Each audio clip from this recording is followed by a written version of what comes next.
Eu sei que muita gente acredita que mãe sente quando algo está errado, que existe um instinto, um sexto sentido, uma voz interior que avisa quando um filho está mentindo. Pois eu vou te contar uma coisa. Isso é a maior ilusão que já inventaram. Porque eu olhei nos olhos da minha filha, vi lágrimas escorrendo pelo rosto dela, ouvi cada palavra que saiu da boca dela e não senti absolutamente nada de errado. Nenhum alarme, nenhum calafrio, nenhuma desconfiança. Eu acreditei em tudo. E em menos de 5 minutos, transferi R$ 200.000 para a conta de uma pessoa que eu achava que conhecia, mas que na verdade nunca conheci. Me chamo Marlene Aparecida Fonseca, tenho 67 anos, e essa história começa numa quinta-feira de março, que parecia absolutamente comum. O sol entrava pela janela da cozinha, eu estava preparando um café coado no filtro de pano, do jeito que aprendi com minha mãe. E a única coisa na minha cabeça era decidir se ia fazer pão de queijo ou biscoito de polvilho para o lanche da tarde. Era esse o tamanho das minhas preocupações naquele momento. Pão de queijo ou biscoito. Sou viúva há 9 anos. Meu marido Geraldo partiu de forma inesperada, um problema no coração que ninguém previu, numa terça-feira qualquer, em que ele disse que ia ao banco resolver umas coisas e nunca mais voltou. Recebi a ligação do hospital quando ainda estava lavando a louça do almoço. As mãos molhadas, o avental amarrado na cintura e a voz de uma enfermeira me dizendo que eu precisava ir urgente. Geraldo já tinha partido quando cheguei. Nem pude me despedir. Desde então, moro sozinha neste apartamento em Belo Horizonte. 2 quartos, uma sala, uma cozinha que ainda tem as panelas que ganhei de casamento. As paredes estão cheias de fotos. Eu e Geraldo jovens, no dia do nosso casamento. As meninas pequenas com laços no cabelo e vestidos de festa junina. Formaturas, aniversários, natais em família. Cada foto é uma memória. E às vezes eu passo por elas e nem percebo mais. Fazem parte da parede como a tinta, como o reboco. Trabalhei 35 anos como professora de ensino fundamental. Acordava às 5 da manhã, pegava 2 ônibus para chegar na escola, passava o dia ensinando criança a ler e escrever. Voltava para casa com pilhas de prova para corrigir. Fiz isso por mais de 3 décadas, sempre colocando todo mundo na minha frente. Os alunos, o marido, as filhas. Quando me aposentei, achei que finalmente ia descansar. Achei que tinha feito minha parte e que agora era hora de viver em paz. Criei 2 filhas praticamente sozinha, porque Geraldo viajava muito a trabalho. Renata, a mais velha, hoje com 42 anos. E Patrícia, a caçula, com 38. 2 filhas que vieram do mesmo ventre, que mamaram no mesmo peito, que cresceram na mesma casa, mas que se tornaram 2 pessoas completamente diferentes. Patrícia sempre foi minha paz. Estudiosa, responsável, carinhosa. Casou com um homem bom, um engenheiro chamado Roberto, que a trata como rainha. Me deu 2 netos maravilhosos, Luísa de 15 anos e Pedro de 12, que são a luz dos meus olhos. É Patrícia quem aparece aqui todo domingo com bolo e sorriso. É ela quem liga no meio da semana só para perguntar se estou bem. É ela quem me leva no médico, quem confere se estou tomando os remédios, quem se preocupa de verdade comigo. Mas Renata sempre foi minha preocupação, minha angústia, minha ferida que nunca cicatrizava. Desde pequena, Renata era diferente. Impulsiva, insatisfeita, sempre querendo o que não podia ter. Se Patrícia ganhava uma boneca, Renata chorava porque queria 2. Se eu fazia bolo de chocolate, ela reclamava que queria de morango. Nada nunca era suficiente, nada nunca estava bom. Eu achava que era fase, que ia passar. Mas as fases foram se acumulando, e quando vi, minha filha tinha se tornado uma mulher de 40 anos que ainda agia como aquela criança insatisfeita. Casou 3 vezes. O primeiro marido durou 2 anos. Terminou com ela dizendo que ele não tinha ambição. O segundo durou 3 anos. Terminou porque ela descobriu que ele conversava com a ex no celular. O terceiro não chegou a 1 ano. Não sei nem direito o motivo. Entre um casamento e outro, sempre tinha algum namorado, algum caso, algum homem que ia resolver a vida dela. Nenhum resolvia. No trabalho era a mesma coisa. Nunca conseguiu manter um emprego por muito tempo. Sempre tinha um chefe que não a valorizava, uma colega que fazia fofoca, uma empresa que não reconhecia o talento dela. Em 42 anos de vida, Renata deve ter trocado de emprego umas 20 vezes. E entre uma troca e outra, adivinha quem pagava as contas? Adivinha quem cobria o aluguel atrasado, o cartão estourado, o cheque que voltou? Eu. Ao longo dos anos, perdi a conta de quanto dinheiro eu dei para Renata. Não emprestei. Dei. Porque empréstimo pressupõe devolução, e Renata nunca devolveu um centavo. Tinha sempre uma desculpa, uma emergência, uma promessa de que, mês que vem, eu te pago. O mês que vem nunca chegava. E eu continuava dando, porque era minha filha, porque ela precisava, porque mãe não abandona filha. Geraldo, quando era vivo, já me alertava. Dizia que eu estava criando um monstro, que Renata precisava aprender a se virar sozinha, que eu estava fazendo mal para ela ao resolver todos os problemas.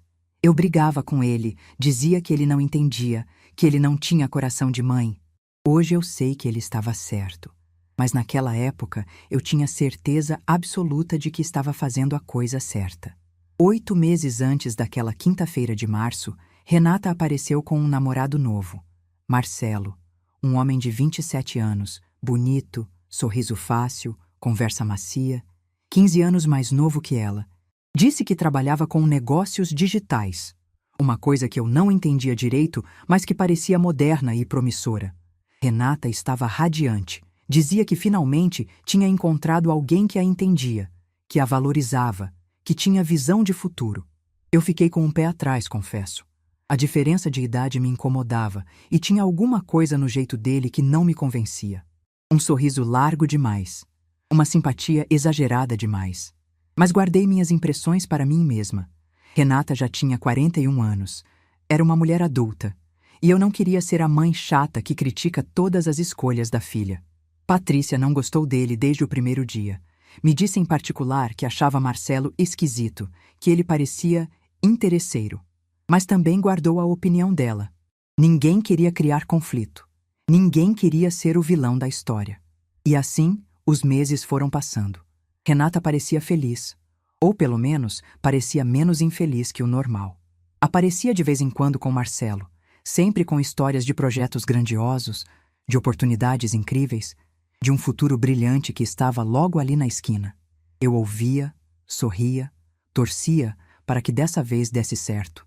Até aquela quinta-feira de março, a campainha tocou quando eu ainda estava na cozinha. Estranhei, porque não esperava ninguém. Fui até a porta, abri e dei de cara com Renata. Mas não era a Renata de sempre. Essa Renata tinha os olhos inchados de chorar, o rímel borrado, a voz trêmula. Entrou no apartamento sem esperar convite, foi direto para o sofá e desabou. Sentei do lado dela, assustada. Perguntei o que tinha acontecido. Se alguém tinha morrido, se ela estava doente. Ela segurou minhas mãos, me olhou nos olhos e começou a falar. Disse que finalmente tinha encontrado a oportunidade da vida dela. Uma amiga de infância, Mônica, tinha montado um negócio de importação de cosméticos coreanos que estava fazendo muito sucesso. Produtos de skincare, maquiagem, coisas que as influenciadoras usavam e que todo mundo queria comprar.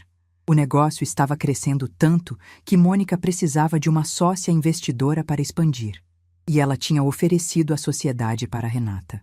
Renata falava sem parar, os olhos brilhando no meio das lágrimas. Mostrou no celular um site bonito, cheio de produtos com embalagens coloridas e nomes em coreano.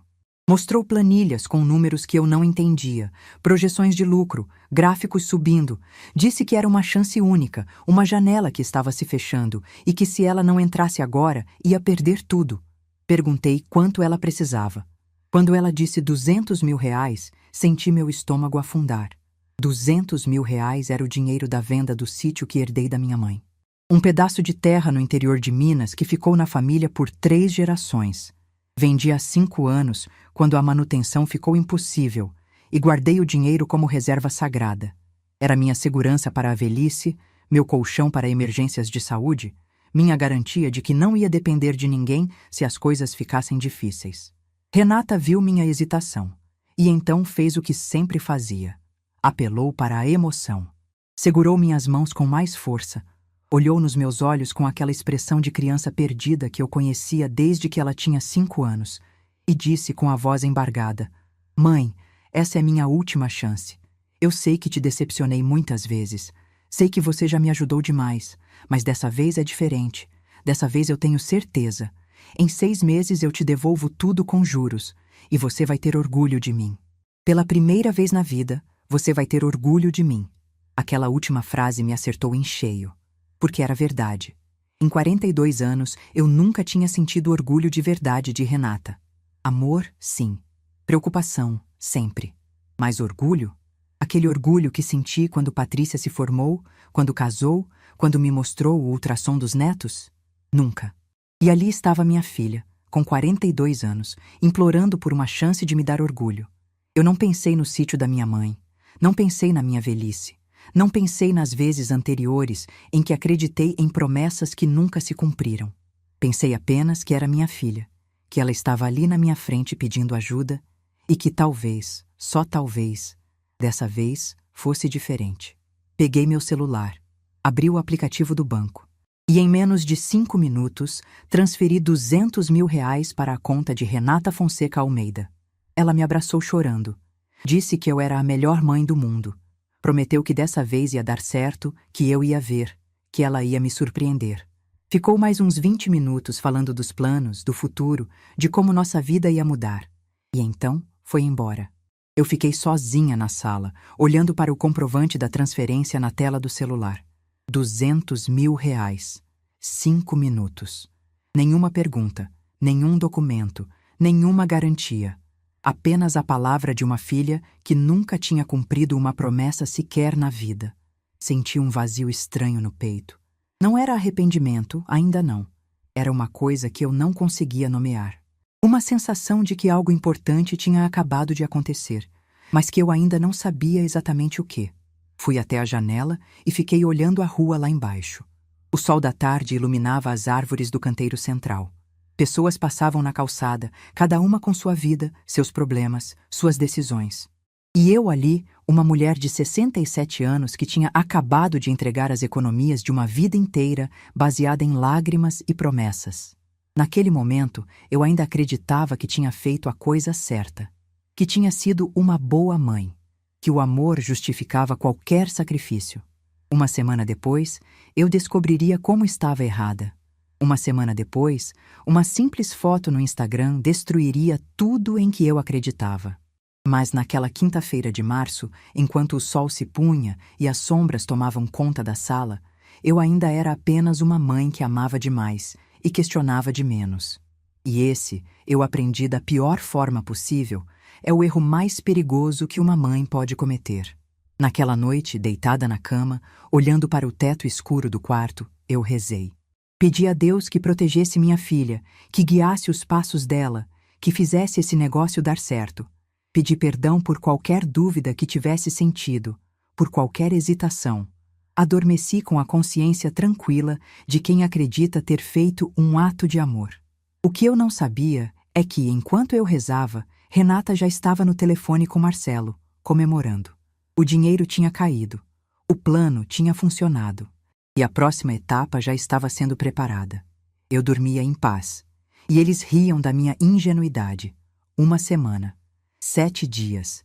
168 horas. Foi esse o tempo que durou minha ilusão. 1 semana em que eu acordava com um sorriso discreto no rosto, imaginando minha filha trabalhando duro, construindo o negócio que finalmente ia mudar a vida dela. 1 semana em que eu olhava para o extrato do banco, via o saldo mais magro e dizia para mim mesma que tinha valido a pena.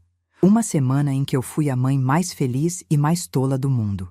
Os dias depois da transferência passaram devagar, com aquela calmaria que antecede as tempestades. Renata me mandou algumas mensagens curtas, dizendo que estava correndo com os preparativos, que as coisas estavam se encaixando, que em breve teria novidades boas. Eu respondia com emojis de coração, com palavras de incentivo, com a fé inabalável de uma mãe que quer acreditar. Patrícia veio me visitar no domingo seguinte à transferência. Trouxe um bolo de cenoura que ela mesma fez e os netos, que encheram meu apartamento de barulho e alegria. Luísa, minha neta de 15 anos, ficou no celular o tempo todo, como toda adolescente. Pedro, de 12, quis jogar baralho comigo, e passamos a tarde toda batendo cartas e rindo. Em nenhum momento contei para Patrícia sobre o dinheiro. Não sei por quê. Talvez porque soubesse, lá no fundo, que ela não ia aprovar. Talvez porque quisesse preservar aquela bolha de esperança um pouco mais. Talvez porque tivesse vergonha de admitir que, mais uma vez, eu tinha cedido aos apelos de Renata. Na quinta-feira seguinte, exatamente uma semana após a transferência, eu estava no sofá assistindo uma novela das 6. Era um capítulo qualquer, com aquelas tramas de amor e traição que se repetem há décadas, mas que eu continuava acompanhando por pura força do hábito. O celular estava do meu lado, silencioso, esquecido. Quando a tela acendeu com uma notificação, quase não prestei atenção. Achei que era propaganda, ou algum aviso do banco, ou uma daquelas correntes que as amigas do grupo da igreja viviam mandando. Mas algo me fez pegar o aparelho e olhar. Era uma mensagem da Luísa. Só tinha uma frase. Vó, a senhora viu isso? E embaixo, uma imagem. Ampliei a foto com os dedos, ainda sem entender direito o que estava vendo. Era uma publicação do Instagram. O perfil era de Renata. A foto mostrava ela sorrindo, com um vestido branco esvoaçante, num lugar que parecia um hotel de luxo. Atrás dela, uma piscina de borda infinita se misturava com um mar azul impossível. Do lado, abraçando ela pela cintura, estava Marcelo, de óculos escuros e camisa de linho. A legenda dizia: Dubai Dreams com o amor da minha vida. Meu coração parou. Literalmente parou. Por um segundo que pareceu durar 1 hora, eu não respirei, não pisquei, não me movi. Apenas fiquei ali, olhando para aquela foto, tentando fazer meu cérebro processar o que meus olhos estavam vendo. Dubai. Minha filha estava em Dubai, com o namorado. 1 semana depois de me pedir R$ 200.000 para investir num negócio. Minhas mãos começaram a tremer.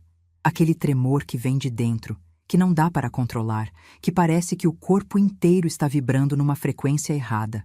Deixei o celular cair no sofá, levantei, fui até a janela, voltei, sentei de novo, peguei o celular de novo.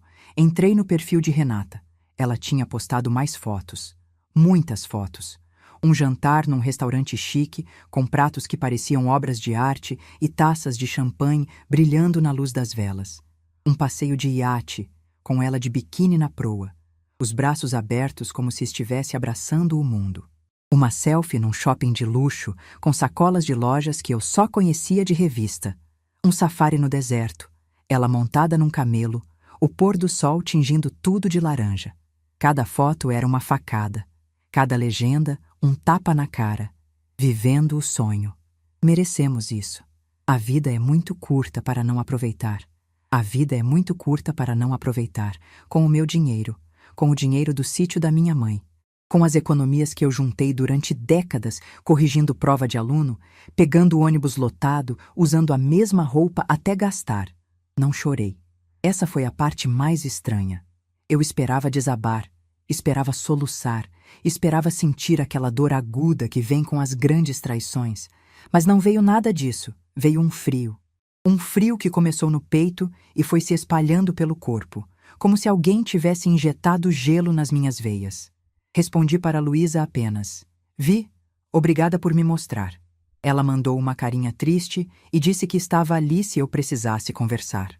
Agradeci e desliguei a tela do celular. A novela continuava passando na televisão, mas eu não ouvia mais nada. Só o silêncio ensurdecedor dentro da minha própria cabeça. Fiquei sentada naquele sofá por horas. Não jantei, não tomei banho, não fiz nada. Apenas fiquei ali, processando, tentando entender como eu tinha sido tão cega, tão burra, tão desesperadamente ingênua. Todas as vezes que Renata me pediu dinheiro ao longo dos anos passaram pela minha cabeça como um filme. O aluguel atrasado quando ela tinha 20 e poucos anos. O cartão de crédito estourado depois do primeiro divórcio. O carro que ela precisava urgente para conseguir um emprego. A cirurgia estética que era necessária para a autoestima. Quanto dinheiro eu tinha dado para aquela mulher ao longo de 4 décadas? 100 mil? 200 mil? Mais? E agora, mais 200 mil. Para ela torrar em Dubai com um namorado aproveitador. No dia seguinte, continuei acompanhando as postagens em silêncio. Não comentei nada, não mandei mensagem, não liguei. Apenas observei.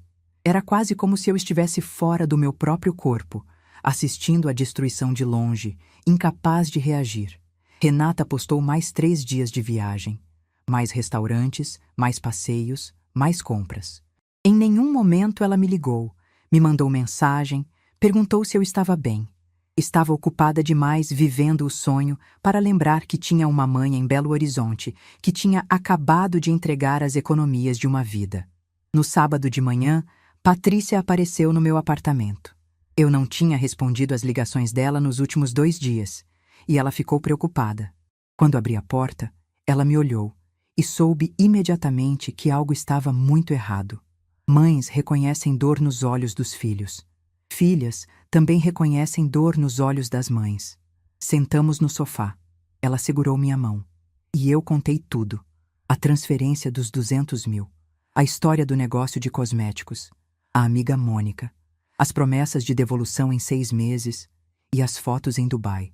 Patrícia ficou em silêncio por um longo tempo.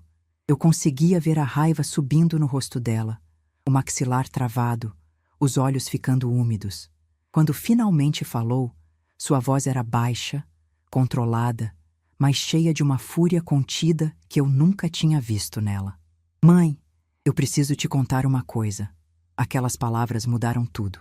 Mudaram a história, mudaram minha vida, mudaram a forma como eu enxergava minha própria família. Patrícia me contou que, há cerca de 1 ano, uma conhecida em comum havia comentado que Renata andava pedindo dinheiro para todo mundo com a mesma história de um negócio de cosméticos. Na época, Patrícia não quis me preocupar. Achou que era exagero, fofoca, inveja. Mas depois de ver as fotos em Dubai, ela decidiu investigar. Nos últimos 2 dias, enquanto eu estava trancada em casa sem atender telefone, Patrícia tinha feito ligações, mandado mensagens, conversado com pessoas. E o que ela descobriu era muito pior do que eu poderia imaginar. A tal Mônica, a amiga de infância com o negócio de cosméticos, não existia. O nome era falso.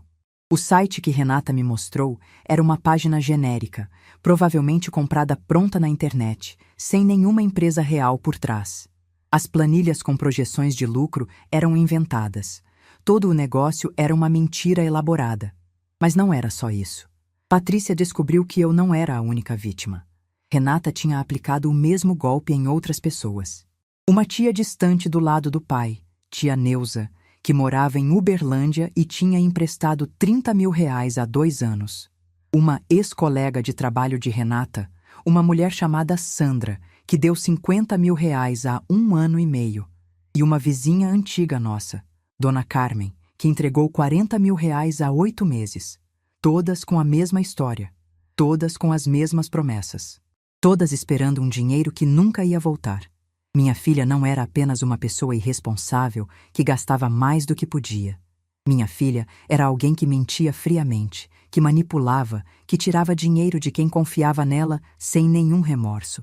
Uma pessoa que eu não conhecia. Uma estranha com o rosto da menina que eu criei. Patrícia continuou falando, mas eu já não conseguia processar direito. Ela disse que o marido dela, Roberto, tinha feito uma pesquisa sobre Marcelo e descobriu que ele tinha um histórico complicado. Já havia tido problemas com a justiça 2 vezes em São Paulo, envolvendo situações parecidas com essa. Os casos tinham sido arquivados, mas o padrão estava lá. Marcelo sabia o que estava fazendo. E Renata tinha se associado a ele. Quando Patrícia finalmente parou de falar, o silêncio que ficou era pesado demais para suportar. Eu estava sentada no mesmo sofá, onde, 1 semana antes, tinha feito a transferência que achava ser um ato de amor. E agora descobria que tinha sido a vítima de um golpe aplicado pela minha própria filha. Patrícia me abraçou. Disse que sentia muito, que devia ter me contado antes, que se sentia culpada por não ter investigado mais cedo. Eu disse que não era culpa dela. A culpa era minha, por ter sido cega durante tantos anos. E a culpa era de Renata, por ter escolhido ser quem era. Ficamos abraçadas por muito tempo. 2 mulheres da mesma família, unidas pela dor de descobrir que uma terceira mulher da mesma família era uma pessoa que nenhuma das 2 conhecia de verdade. Quando finalmente nos separamos, Patrícia me perguntou o que eu queria fazer. Eu não tinha resposta. Pela primeira vez em muito tempo, eu não sabia qual era o próximo passo. Denunciar minha própria filha? Perdoar e fingir que nada tinha acontecido? Confrontar Renata quando ela voltasse? Engolir o prejuízo e seguir em frente? Patrícia viu minha hesitação e disse algo que ficou gravado na minha memória.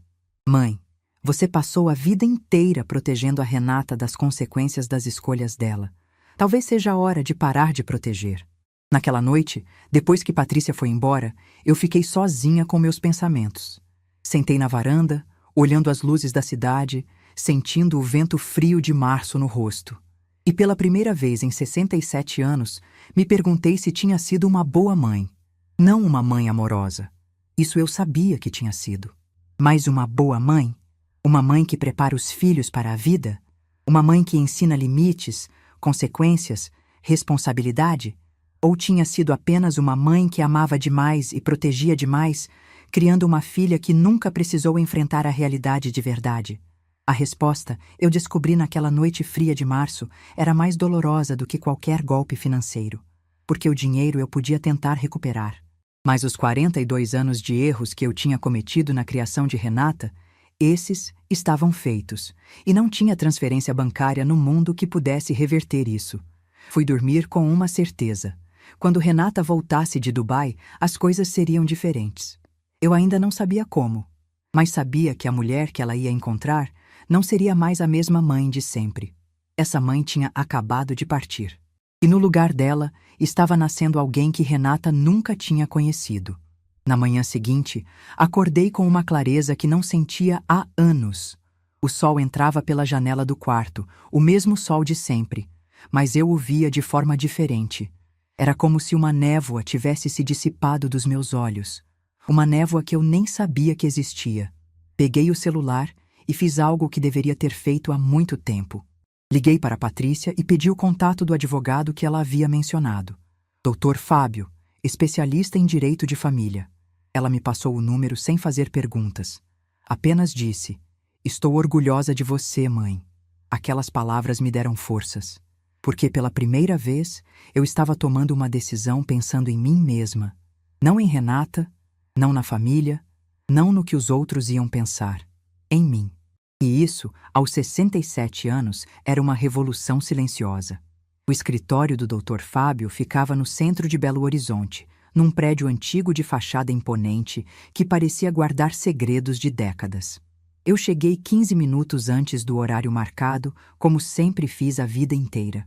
Pontualidade era uma das poucas coisas que eu ainda conseguia controlar naquele momento em que tudo parecia estar desmoronando ao meu redor. A recepcionista, uma moça jovem de sorriso gentil, me ofereceu café e pediu que eu aguardasse. Sentei numa poltrona de couro marrom, olhando para as paredes forradas de diplomas e certificados. Dr. Fábio Mendonça, especialista em direito de família e sucessões. 32 anos de experiência. Aqueles papéis emoldurados me davam uma sensação estranha de segurança. Como se finalmente eu estivesse colocando minha vida nas mãos de alguém que sabia o que estava fazendo. Quando ele me chamou para entrar, encontrei um homem de uns 60 e poucos anos, cabelos grisalhos, óculos de armação grossa e um aperto de mão firme. Tinha aquele jeito calmo de quem já ouviu histórias demais para se espantar com qualquer coisa. Me ofereceu uma cadeira, sentou do outro lado da mesa, cruzou as mãos e disse simplesmente: "Pode começar, dona Marlene. Estou aqui para ouvir." E eu contei tudo. Contei sobre Renata desde o início. Sobre a menina difícil que se tornou uma mulher ainda mais difícil. Sobre os 3 casamentos fracassados, os empregos que nunca duravam, as emergências financeiras que apareciam a cada poucos meses. Contei sobre os anos que passei dando dinheiro, pagando contas, resolvendo problemas que não eram meus para resolver. Contei sobre Marcelo, o namorado 15 anos mais novo que apareceu há 8 meses com aquele sorriso largo demais. Sobre o negócio de cosméticos que nunca existiu, sobre a amiga Mônica que era uma invenção, sobre os R$200 mil que eu transferi em 5 minutos, acreditando em lágrimas e promessas. Contei sobre as fotos em Dubai, sobre a piscina de borda infinita, o passeio de iate, o safari no deserto, sobre as legendas que pareciam rir da minha cara enquanto eu descobria a verdade sentada no sofá da minha sala. E contei sobre as outras vítimas. Tia Neuza, que perdeu 30 mil. Sandra, que perdeu 50 mil. Dona Carmen, que perdeu 40 mil. Todas enganadas com a mesma história, todas esperando um dinheiro que nunca ia voltar. Dr. Fábio ouviu tudo sem me interromper uma única vez. Apenas anotava algumas coisas num bloco de papel, vez ou outra ajeitando os óculos no rosto. Quando terminei de falar, o silêncio que ficou na sala era denso, pesado, cheio de tudo que eu tinha acabado de despejar ali. Ele respirou fundo, colocou a caneta sobre a mesa e me olhou nos olhos. Dona Marlene, a senhora está ciente de que o que a sua filha fez pode ter consequências sérias? Eu disse que sim, que estava ciente, que era exatamente por isso que eu estava ali. Ele assentiu devagar e começou a me explicar as opções que eu tinha. A primeira opção era não fazer nada, engolir o prejuízo, cortar relações com Renata e seguir em frente. Muitas pessoas faziam isso, ele disse. Preferiam perder o dinheiro a enfrentar a dor de um processo contra um familiar. Era uma escolha válida, sem julgamento. A segunda opção era tentar uma negociação direta. Confrontar Renata, exigir a devolução do dinheiro, estabelecer um acordo. Podia funcionar se ela tivesse algum patrimônio ou renda estável. Mas pelo que eu havia contado, provavelmente ela já tinha gastado tudo. A terceira opção era o caminho legal completo. Isso envolvia uma notificação formal exigindo a devolução do dinheiro e, se ela não devolvesse no prazo, uma ação judicial. Dependendo das provas, podia também haver desdobramentos mais sérios, porque o que Renata tinha feito não era apenas uma questão familiar. Era fraude. E fraude tinha consequências. Fiquei em silêncio por um longo momento, processando cada palavra. A primeira opção estava descartada. Eu não tinha vindo até ali para desistir. A segunda opção parecia ingênua demais. Renata não ia devolver nada por livre e espontânea vontade. Restava a terceira. Perguntei ao Dr. Fábio o que eu precisava fazer. Ele me explicou que o primeiro passo era reunir todas as provas possíveis. Comprovantes de transferência, prints das conversas, capturas das fotos em Dubai, qualquer documento que mostrasse a linha do tempo dos acontecimentos. Quanto mais provas, mais forte seria o caso. O segundo passo era entrar em contato com as outras vítimas. Se elas estivessem dispostas a dar depoimentos formais, isso mudava completamente o cenário. Não seria mais apenas uma mãe contra uma filha. Seria um padrão de comportamento documentado, com múltiplas pessoas afetadas. O terceiro passo era formalizar tudo. Ele prepararia uma notificação extrajudicial, dando prazo de 30 dias para Renata devolver os 200 mil reais. Se ela não devolvesse, entraríamos com a ação. Paralelamente, eu podia registrar um boletim de ocorrência, o que abriria uma investigação oficial. Perguntei se eu realmente precisava ir tão longe, se não bastava apenas pedir o dinheiro de volta. Doutor. Fábio tirou os óculos, limpou as lentes com um paninho que tirou do bolso e me disse algo que ficou gravado na minha memória. Dona Marlene, a senhora pode pedir educadamente. Mas pessoas que fazem o que sua filha fez não respondem a pedidos educados. Respondem a consequências. Se a senhora quer o dinheiro de volta, precisa mostrar que está falando sério. Saí do escritório naquele dia com uma lista de tarefas e um turbilhão na cabeça. Nunca imaginei que aos 67 anos estaria reunindo provas contra minha própria filha. Nunca imaginei que precisaria de um advogado para me defender de alguém que eu mesma coloquei no mundo. Mas a vida, eu estava aprendendo, não segue os roteiros que a gente escreve na juventude. A vida faz curvas que a gente não espera, joga a gente em estradas que a gente nunca planejou percorrer. E a única escolha que resta é seguir em frente ou ficar parada no meio do caminho chorando pelo que poderia ter sido. Eu escolhi seguir em frente. Nos dias seguintes, me transformei numa pessoa que eu não conhecia. A professora aposentada, que passava os dias entre novelas e palavras cruzadas, deu lugar a uma mulher determinada, organizada, metódica. Comprei uma pasta sanfonada no papelaria da esquina e comecei a reunir tudo. O comprovante da transferência foi o primeiro documento. 200 mil reais, transferidos no dia 14 de março, às 15h47. Imprimi e coloquei na pasta. Era a prova do meu erro, mas também era a prova do que Renata tinha feito comigo.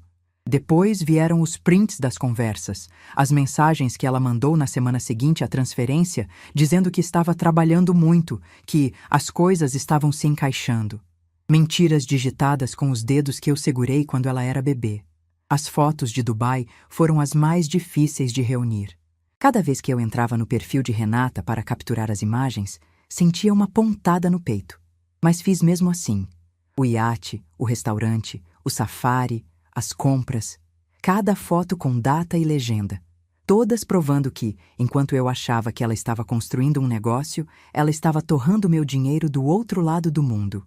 Patrícia me ajudou com a parte mais delicada, entrar em contato com as outras vítimas. A primeira foi Dona Carmen, nossa antiga vizinha. Ela morava agora num bairro mais afastado, num apartamento pequeno, onde vivia sozinha desde que o marido partiu. Quando Patrícia ligou explicando a situação, Dona Carmen chorou no telefone.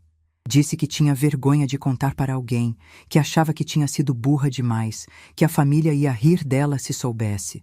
Patrícia disse que ela não estava sozinha, que eu também tinha sido enganada, que juntas a gente podia fazer alguma coisa.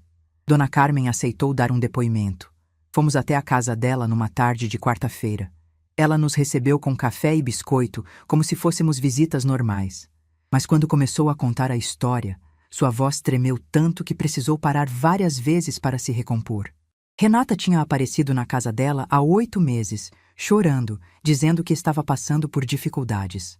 Contou uma história sobre um investimento certeiro, sobre uma oportunidade única, sobre como em poucos meses ia devolver tudo em dobro. Dona Carmen, que tinha acabado de receber uma indenização do antigo emprego, deu R$40 mil. Era quase tudo que ela tinha.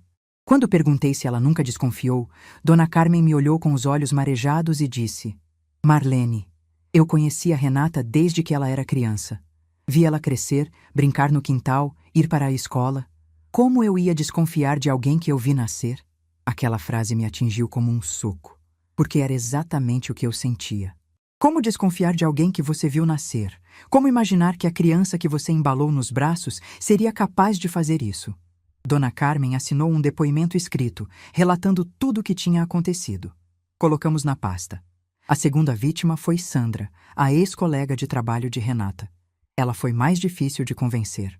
Tinha medo de se expor, medo de retaliação, medo de que a história vazasse e prejudicasse sua vida profissional.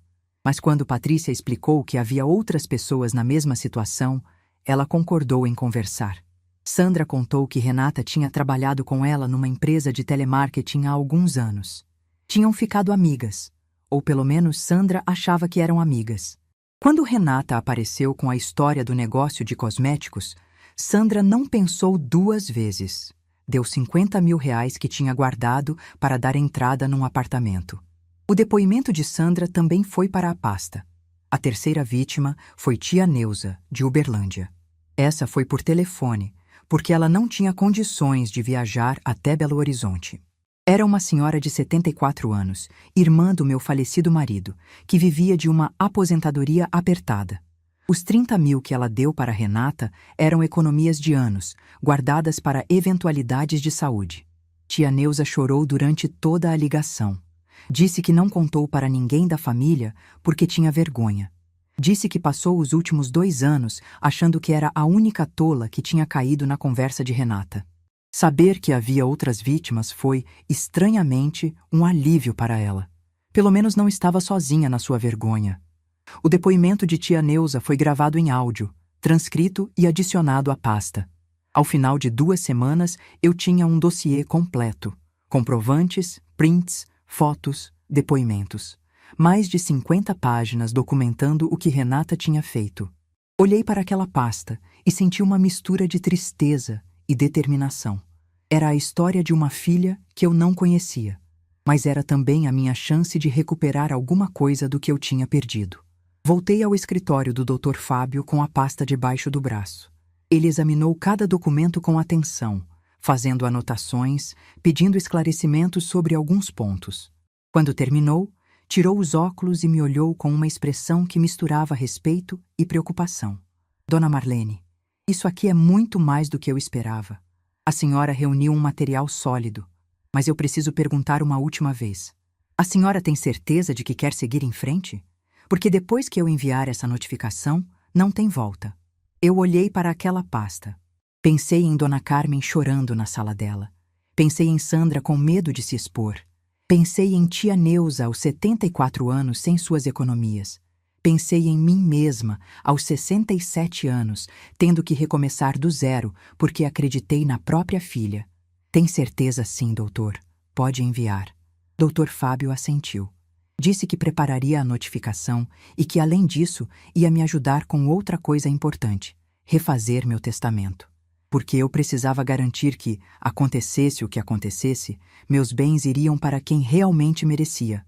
Para Patrícia, para meus netos, para pessoas que me tratavam com amor e respeito. Passamos a tarde inteira trabalhando nisso. Um novo testamento, claro e detalhado, deixando tudo para Patrícia, Luísa e Pedro.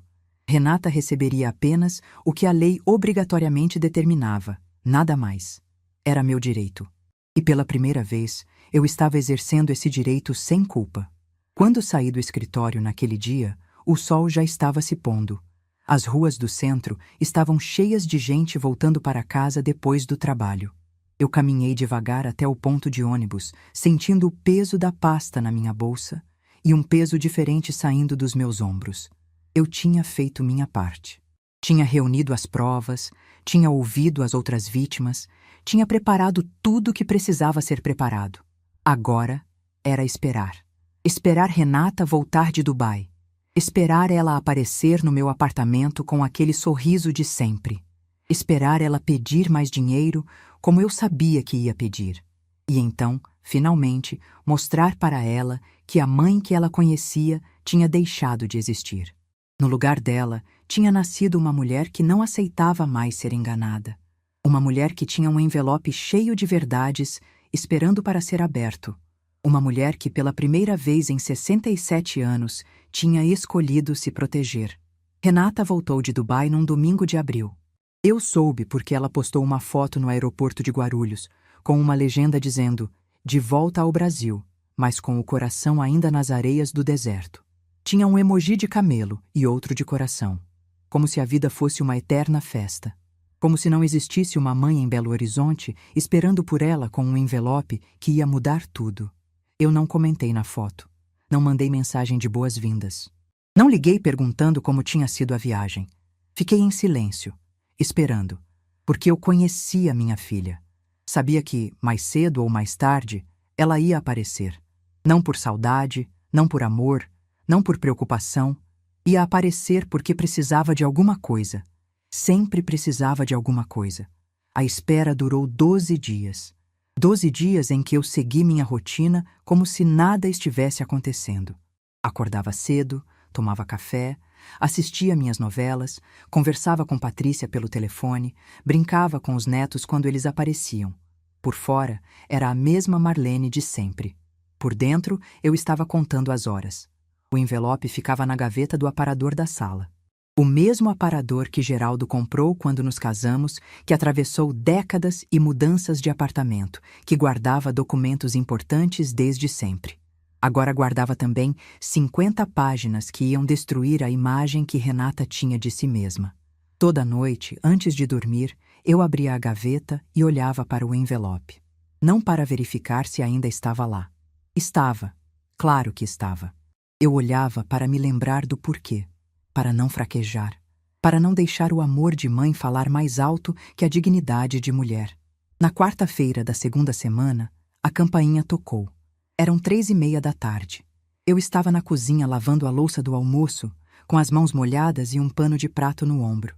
O som da campainha atravessou o apartamento e eu soube, antes mesmo de abrir a porta, quem estava do outro lado. Sequei as mãos devagar. Tirei o pano do ombro e coloquei sobre a bancada. Caminhei até a sala com passos calmos, respirando fundo a cada passo. Meu coração batia forte, mas minha mente estava estranhamente tranquila, como se eu tivesse ensaiado aquele momento 1000 vezes na minha cabeça. E tinha. Cada noite, cada madrugada, cada momento de silêncio nos últimos 12 dias. Abri a porta. Renata estava ali, bronzeada de sol estrangeiro, com um sorriso enorme no rosto. Usava uma roupa que eu nunca tinha visto, provavelmente comprada em alguma loja de Dubai com o meu dinheiro. Segurava uma sacolinha de presente e entrou no apartamento antes mesmo que eu dissesse qualquer coisa. Mãe, que saudade! Você não tem ideia da viagem incrível que eu fiz. Ela me abraçou. Senti o perfume caro, a pele macia de quem passou dias em spa de hotel 5 estrelas, o entusiasmo falso de quem está prestes a pedir alguma coisa. Deixei que ela me abraçasse, mas não retribuí. Meus braços ficaram ao lado do corpo, inertes. Renata não percebeu, ou fingiu não perceber. Foi entrando na sala, falando sem parar, gesticulando com aquela energia que ela sempre tinha quando queria alguma coisa de mim. Mãe, você precisava ver. Dubai é outro mundo. Os hotéis, os restaurantes, as lojas, tudo perfeito. Foi uma premiação da empresa de cosméticos, sabia? A Mônica me levou porque eu ajudei muito nas vendas iniciais. Foi tipo um reconhecimento, entende? Eu fui até a cozinha, peguei 2 xícaras e comecei a preparar café. Não disse uma palavra. Renata continuou falando da sala, sobre o iate, sobre o safari, sobre como Marcelo tinha adorado tudo. Enquanto a água fervia, eu olhava pela janela da cozinha, vendo as árvores do prédio vizinho balançarem com o vento. Voltei para a sala com o café. Coloquei as xícaras na mesa de centro, sentei na poltrona e esperei. Renata finalmente parou de falar. Pegou a xícara e deu um gole. Mãe, você está quieta. Está tudo bem? Eu disse que estava apenas ouvindo. Ela sorriu, aliviada, e continuou. Falou mais uns 10 minutos sobre detalhes da viagem, sobre planos futuros, sobre como o negócio de cosméticos estava decolando. Eu ouvia cada palavra, cada mentira, cada invenção elaborada. E esperava. Então veio. O momento que eu sabia que viria. Renata colocou a xícara na mesa, se inclinou para a frente e assumiu aquela expressão que eu conhecia há 4 décadas. A expressão de quem vai pedir alguma coisa. Mãe, eu preciso conversar com você sobre uma coisa. O negócio está indo super bem, mas a gente chegou num ponto em que precisa de mais investimento para expandir. A Mônica conseguiu uma oportunidade incrível de importar uma linha nova de produtos, mas precisa de capital de giro. R$100 mil. Eu sei que é muito, mas em 3 meses a gente devolve tudo, com juros. É certeza. R$100 mil, além dos 200 mil que eu já tinha dado. R$300 mil no total para sustentar uma mentira. Fiquei em silêncio por um longo momento. Renata me olhava com expectativa, provavelmente já planejando como ia gastar o dinheiro. Outra viagem? Mais roupas? Presentes para o namorado aproveitador? Eu me levantei devagar. Fui até o aparador, abri a gaveta e tirei de lá o envelope pardo, grosso, pesado com o peso de 50 páginas de verdade.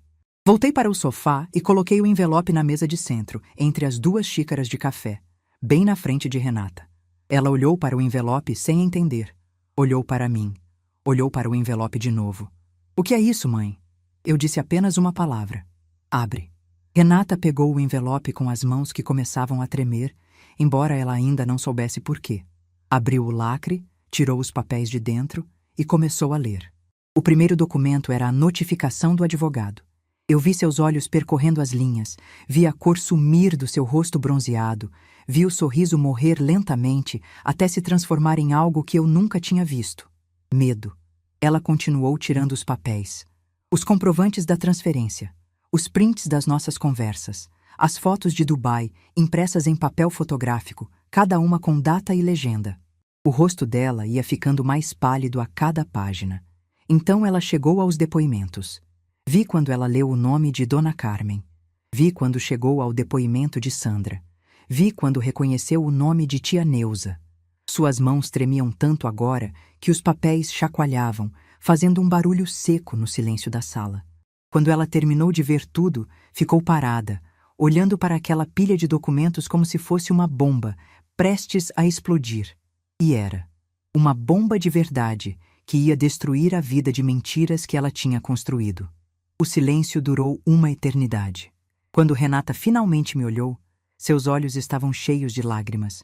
Mas não eram as lágrimas que ela usava para me manipular. Eram lágrimas de alguém que foi pego, que não tem saída, que finalmente está vendo as consequências chegarem. Mãe, Eu posso explicar. Eu levantei a mão, pedindo silêncio, e ela se calou. Renata, eu passei 42 anos da minha vida acreditando em você. Acreditando nas suas histórias, nas suas promessas, nas suas lágrimas. Eu dei dinheiro quando você precisava, paguei contas quando você não conseguia, resolvi problemas que não eram meus para resolver. Fiz tudo isso porque você era minha filha, e eu achava que era isso que mães faziam. Minha voz era calma, mais calma do que eu esperava, como se todas as noites de ensaio tivessem valido a pena. Mas você sabe o que eu descobri nessas últimas semanas? Descobri que você não fez isso só comigo. Descobri que Dona Carmen, aquela senhora que te viu crescer, perdeu 40 mil reais acreditando em você. Descobri que Sandra, que você chamava de amiga, perdeu 50 mil. Descobri que tia Neuza, uma senhora de 74 anos que vive de aposentadoria, perdeu 30 mil. 30 mil reais que ela levou anos para juntar. Renata tentou falar, mas eu continuei. Você não é uma pessoa que comete erros, Renata. Você é uma pessoa que escolhe enganar, que olha nos olhos de quem confia em você e mente, que usa lágrimas como ferramenta, que transforma amor em lucro. As lágrimas escorriam pelo rosto dela agora, borrando a maquiagem cara, manchando a blusa de grife. Mas eu não parei. Eu amei você a vida inteira. Ainda amo porque mãe não consegue parar de amar. Mas eu finalmente entendi que amar não significa aceitar qualquer coisa, que ser mãe não significa ser vítima, que proteger a mim mesma não é trair você, é apenas me dar o respeito que eu merecia ter me dado há muito tempo. Apontei para o envelope. Ali dentro está uma notificação formal exigindo a devolução dos 200 mil reais. Você tem 30 dias. Se não devolver, meu advogado vai entrar com uma ação judicial, e não vai ser só contra você. Vai ser com o depoimento de todas as outras pessoas que você enganou. Renata soluçava agora, sem conseguir falar. Tentou segurar minha mão, mas eu me afastei. Também tem ali uma cópia do meu Novo Testamento. Você vai receber apenas o que a lei obriga.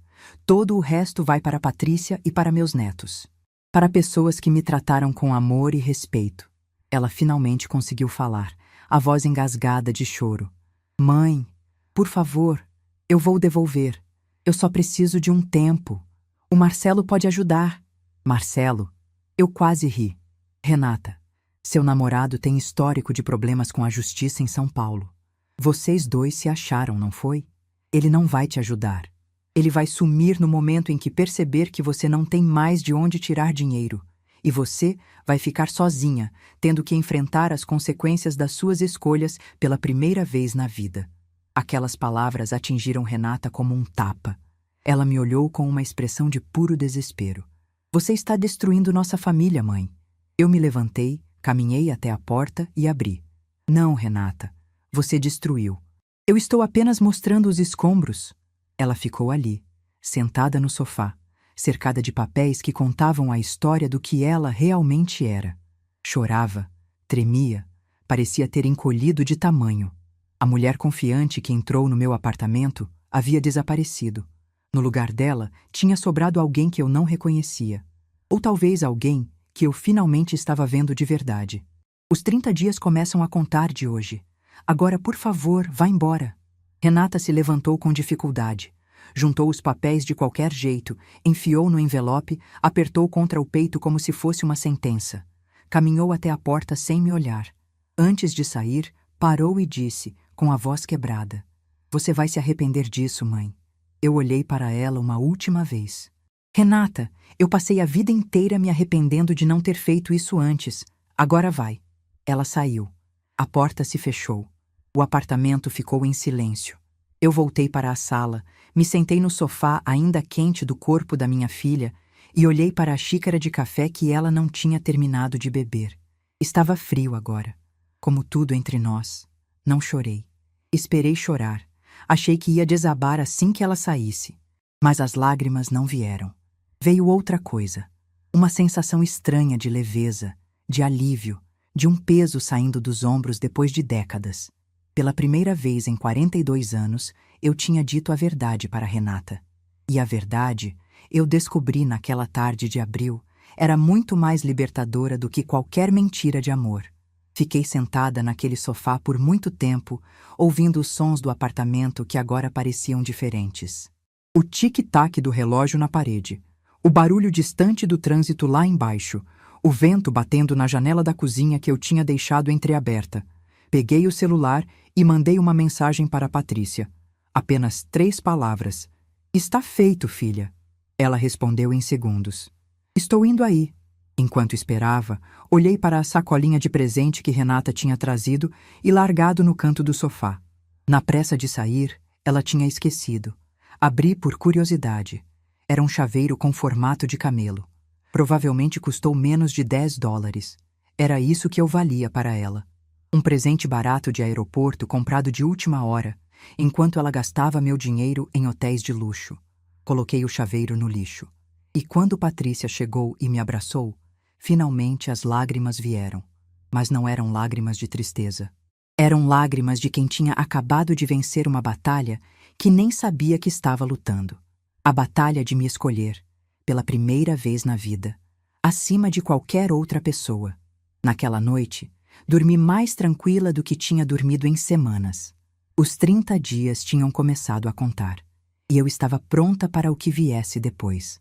Os 30 dias passaram, e Renata não devolveu um centavo. Eu sabia que isso ia acontecer. No fundo, sempre soube. Porque devolver o dinheiro significaria admitir que ela estava errada. E Renata nunca admitiu estar errada em toda a sua vida. Era mais fácil fingir que o problema não existia, que a notificação era um blefe, que a mãe ia amolecer como sempre amoleceu. Mas dessa vez, ela se enganou. No 31º dia, Dr. Fábio entrou com a ação judicial. Não apenas contra Renata, mas incluindo todos os depoimentos que havíamos reunido. Dona Carmen, Sandra, tia Neuza. 3 mulheres que também tinham sido enganadas. 3 histórias que provavam um padrão de comportamento. O caso deixou de ser apenas uma mãe contra uma filha.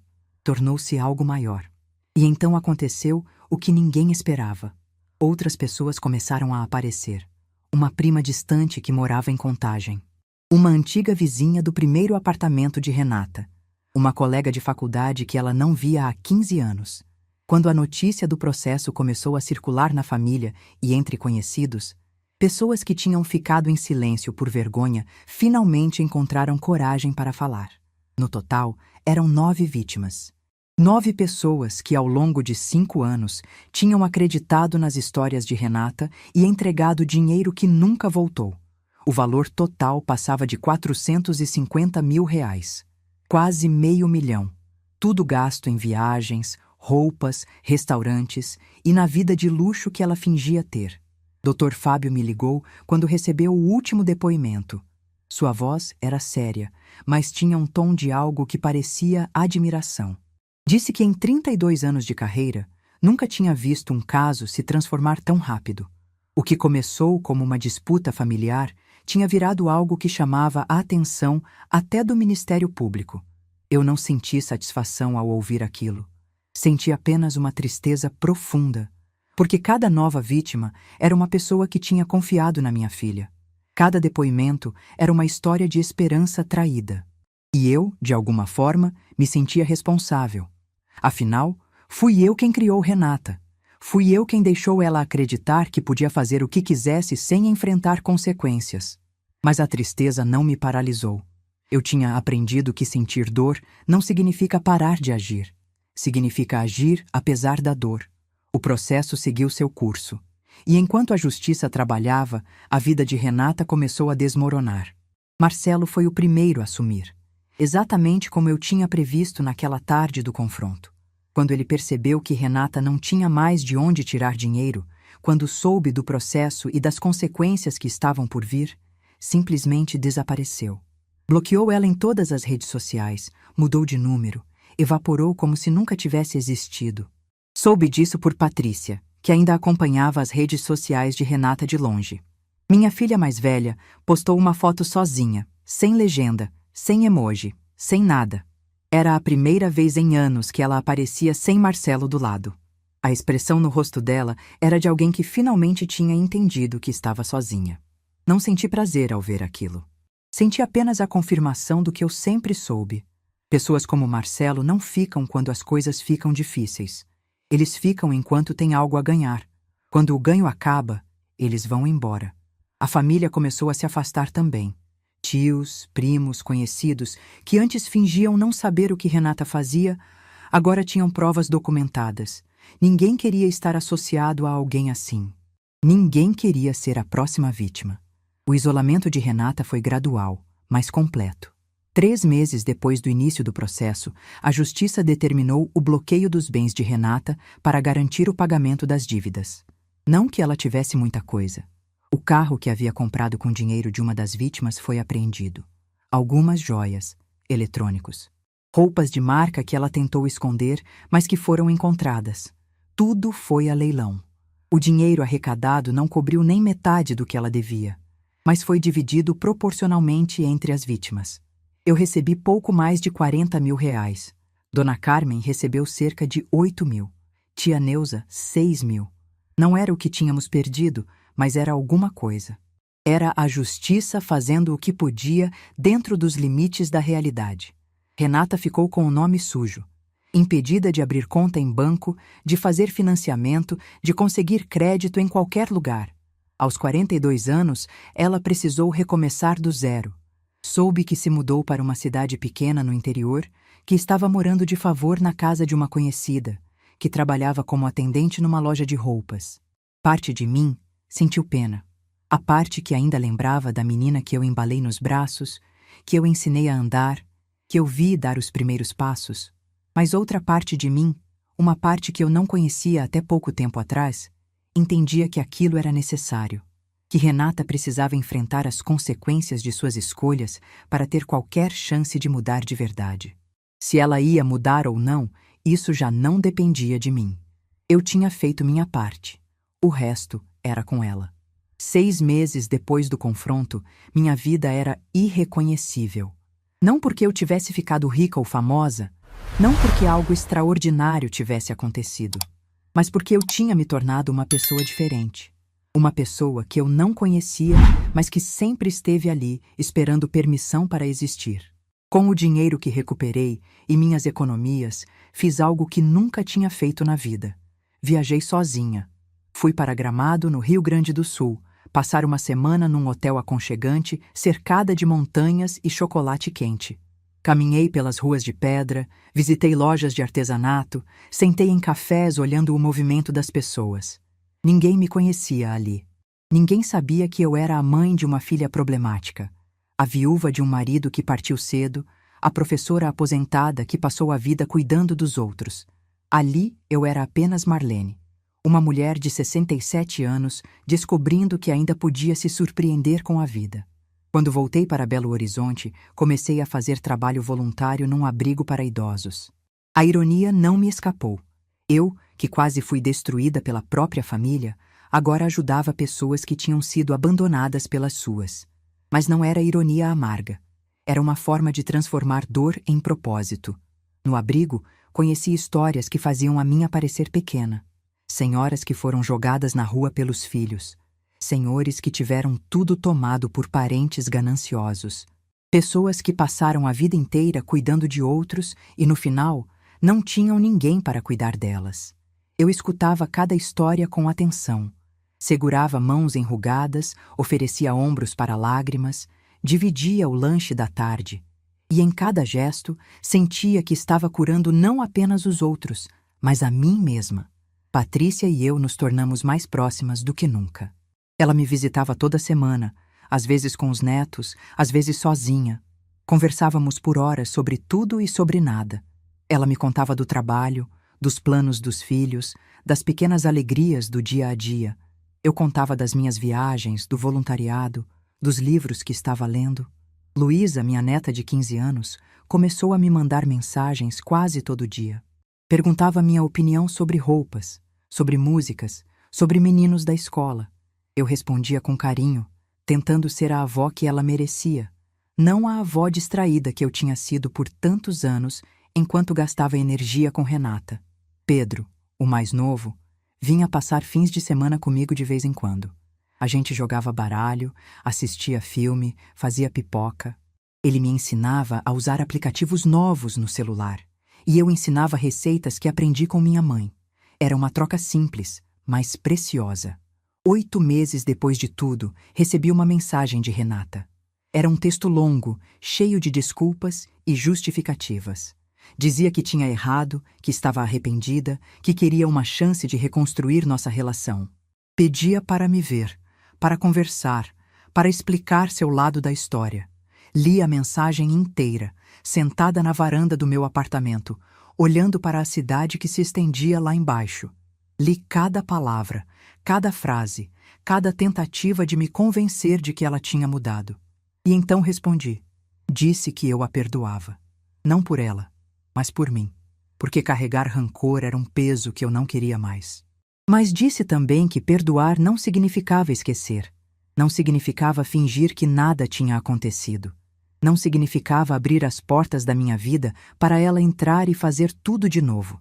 Disse que ela era bem-vinda a me visitar, mas que nossa relação seria diferente. Não haveria mais dinheiro, não haveria mais favores, não haveria mais sacrifícios unilaterais. Se ela quisesse fazer parte da minha vida, teria que ser como uma adulta que respeita limites, não como uma filha que explora a mãe. A resposta dela demorou dias para chegar. Quando veio, era curta. Dizia apenas que ela entendia, que ia tentar, que esperava que um dia as coisas pudessem ser diferentes entre nós. Não sei se ela realmente mudou. Não sei se um dia teremos uma relação saudável. Não sei se ela aprendeu alguma coisa com tudo o que aconteceu. Mas sei que isso não depende mais de mim. Eu fiz o que podia fazer. O resto é responsabilidade dela. Hoje, 1 ano depois daquela quinta-feira de março em que eu transferi R$ 200.000 acreditando em lágrimas e promessas, minha vida é completamente diferente. Não sou mais a mulher que aceita qualquer coisa em nome do amor. Não sou mais a mãe que se sacrifica em silêncio, esperando o reconhecimento que nunca vem. Não sou mais a pessoa que coloca todo mundo na frente e esquece de si mesma. Sou Marlene. Uma mulher de 68 anos que aprendeu, da forma mais dolorosa possível, que amar não significa se anular, que ser mãe não significa ser vítima, que proteger a si mesma não é egoísmo, é sobrevivência, é dignidade, é amor próprio. Às vezes me pergunto se eu deveria ter agido diferente, se deveria ter confrontado Renata antes, estabelecido limites mais cedo, dito não quando ela ainda era jovem.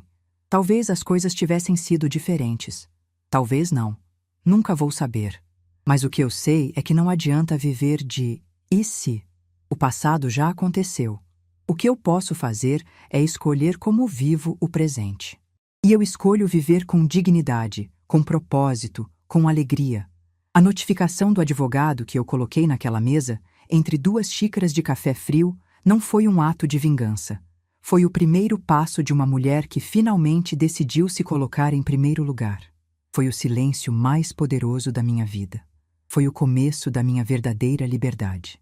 Se você está ouvindo essa história e se identificou com alguma parte dela, quero te dizer uma coisa. Nunca é tarde para mudar. Nunca é tarde para estabelecer limites. Nunca é tarde para se escolher. Não importa se você tem 20 anos ou 80. Não importa se a pessoa que te machuca é um filho, um pai, um irmão ou um cônjuge. Você merece ser tratada com respeito. Você merece viver em paz. Você merece ser feliz. E se alguém disser que você está sendo egoísta por se proteger, lembre-se do que eu aprendi. Não é egoísmo, é sobrevivência. Aos 68 anos, sentada na varanda do meu apartamento, olhando o sol se pôr sobre Belo Horizonte, eu finalmente posso dizer que estou em paz. Não porque tudo deu certo. Não porque minha família é perfeita. Não porque não existem mais problemas. Mas porque eu aprendi a me amar. E isso, no final das contas, faz toda a diferença. Geraldo, meu marido que partiu há tantos anos, costumava dizer que a vida é feita de escolhas. Na época, eu não entendia direito o que ele queria dizer. Achava que ele estava falando de escolhas grandes, decisões importantes. Mas agora eu sei que ele estava falando de todas as escolhas, das pequenas e das grandes, das que fazemos todo dia sem perceber. Eu escolhi, durante 42 anos, colocar Renata acima de mim.